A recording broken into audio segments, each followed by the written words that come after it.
உங்கள் முன்னோர்களின் நல்ல பழக்கம் அது, நபிமார்களின் பழக்கம், வலிமார்களின் பழக்கம், ஞானிகள் சூஃபிகள் அல்லாஹுவோடு நெருக்கம் பெற்றதற்கான பழக்கம் தஹஜ்ஜத்.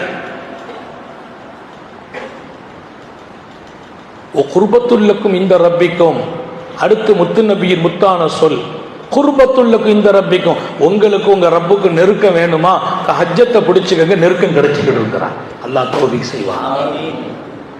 இன்னொரு செய்தியை சொன்னாங்க பாருங்க, ஓ முத்துரிதத்துல்லக்கும் உத்தா, மருத்துவர்களும் கைவிடும் கொடிய நோயை தஹஜ்ஜத் தடுத்து விரட்டும் என்றார்.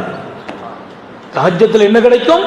முத்துரிதத்துல்லக்கும் உத்தா, நோயை தடுக்கும் சக்தி உண்டு தஹஜ்ஜத் தொழுகைக்கு.